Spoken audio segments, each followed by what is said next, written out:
ಗೌರವಾನ್ವಿತ ಅನ್ನದಾತ ಬಂಧುಗಳಿಗೆ, ವಿದ್ಯಾರ್ಥಿಗಳೇ, ಎಲ್ಲ ಸಮಾಜದ ನಾಗರಿಕ ಬಂಧುಗಳೇ, ಎಲ್ಲರಿಗೂ ನಿಮ್ಮೆಲ್ಲರಿಗೂ ನಮ್ಮ ರೈತರ ಪರವಾಗಿ ನಮಸ್ಕಾರಗಳು. ಯಾಕಂದರೆ ಏನು ಈ ಬಿಡದಿ ಟೌನ್ಶಿಪ್ ಇದೆ, ಇದ್ರ ಹಿಂದೆ ಬಹಳ ಜನಗಳ ಕೈವಾಡ ಇದೆ. ಇಡೀ ಕರ್ನಾಟಕನೇ ಹಾಳು ಮಾಡೋ ಅಂತ ಒಂದು ಈ ಟೌನ್ಶಿಪ್ಪು ಯಾರೋ ಮನವೊಲಿಸೋಕ್ಕೆ, ಯಾರೋ ಜಮೀನು ಕೊಡೋಕ್ಕೋಸ್ಕರ ಇದೆಲ್ಲ ಪ್ಲ್ಯಾನ್ ಆಗ್ತಾ ಇದೆ. ನಾವೆಲ್ಲರೂ ಇದನ್ನ ಯೋಚನೆ ಮಾಡಬೇಕು. ಏನು ಆಗ್ತಾ ಇದೆ ಇಂದ ಅಲ್ಲಿ ಟೌನ್ಶಿಪ್ ಅಲ್ಲ, ಪಾರ್ಕ್ ಆಗುತ್ತೆ, ಅದರಿಂದ ಯಾರ್ಯಾರು ಜಮೀನು ಹೋಗುತ್ತೆ, ಎಲ್ಲೆಲ್ಲಿ ಹೋಗುತ್ತೆ, ಯಾಕೆ ಹಿಂಗೆಲ್ಲ ಎಲ್ಲೂ ಯಾವ ದೇಶದಲ್ಲೂ ಮಾಡದಂಥ ಪಾರ್ಕ್ನ ಇಡೀ ಏಷ್ಯಾ ಖಂಡದಲ್ಲಿ ಮಾಡಿದಂಥ ಪಾರ್ಕ್ನ ಇಲ್ಲಿ ಮಾಡ್ತಾ ಇದ್ದಾರೆ. ನೋಡಿ ನಾಗರಿಕ ಬಂಧುಗಳಿಗೆ, ಮುಂದೊಂದು ದಿನ ಭಾಳಷ್ಟು ನಾವು ಬೆಲೆ ತರಬೇಕಾಗುತ್ತೆ.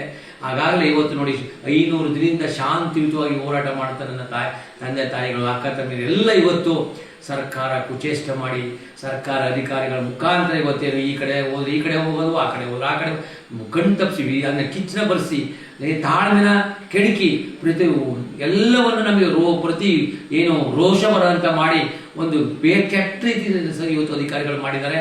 ಹಾಗಾಗಿ ಸರ್ಕಾರದ ಮಾತಿನ ಕೇಳಿ ಅಧಿಕಾರಿ ಈ ಕಡೆ ಬಂದರೆ ಈ ಕಡೆ ತಡೀತಾರೆ, ಆ ಕಡೆ ಹೋಗೋದು, ಈ ಥರ ಮಾಡಿ ಇವತ್ತು ರೈತರ ತಾಳ್ಮೆಯನ್ನು ಪರೀಕ್ಷೆ ಮಾಡಿದ್ದಾರೆ, ತಾಳ್ಮೆಯನ್ನು ಕೆಡಿಸಿದ್ದಾರೆ. ಹಾಗಾಗಿ ರೈತರ ತಪ್ಪಲ್ಲ, ಇದು ಸರ್ಕಾರದ ನೀಚತನ, ಸರ್ಕಾರದ ಭ್ರಷ್ಟತನ, ಸರ್ಕಾರದ ಇಬ್ಬಂದಿತನ. ಹಾಗಾಗಿ ಈ ಸರ್ಕಾರಕ್ಕೆ ನಾವು ಬುದ್ಧಿನ ಕಲಿಸಲೇಬೇಕಾಗುತ್ತೆ.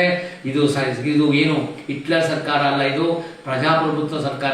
ಏನು DK ಶಿವಕುಮಾರ್ ಅವರೇ, ನಿಮ್ಮ ಅಹಂಕಾರ ದರ್ಪಣ ನೀವು ಎಲ್ಲೆಲ್ಲೇ ಬಿಡಿ, ನೀವು ರೈತರ ಮೇಲೆ ಬಿಡಬೇಡಿ. ಇಷ್ಟು 1000 ಎಕರೆ, ಇಷ್ಟು 1000 ಎಲ್ಲಿಂದ ಬಂತು ನಿಮಗೆಲ್ಲ ದುಡ್ಡು? ನೀವೇನು ಸಂಪಾದನೆ ಮಾಡಿದ್ರಿ? ಹಾಗೆ ಸಣ್ಣ ಸಣ್ಣ ರೈತರ, ಬಡ ರೈತರ ಮೇಲೆ ನೀವು ಯಾಕೆ ಹಿಂಗೆಲ್ಲ ಮಾಡ್ತಾ ಇದ್ರಿ?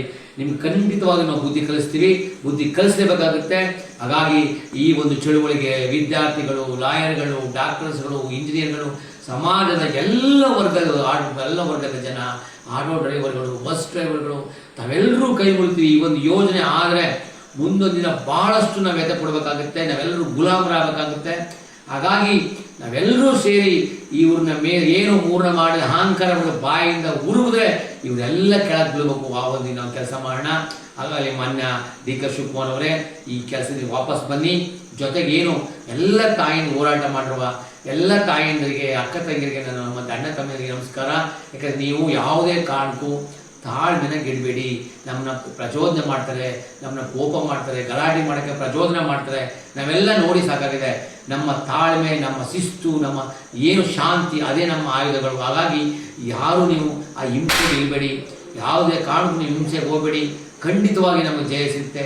ಕರ್ನಾಟಕದ ಎಲ್ಲ ಜನ ನಾವು ನಿಮ್ಮೊಂದಿಗೆ ಇರ್ತೀವಿ.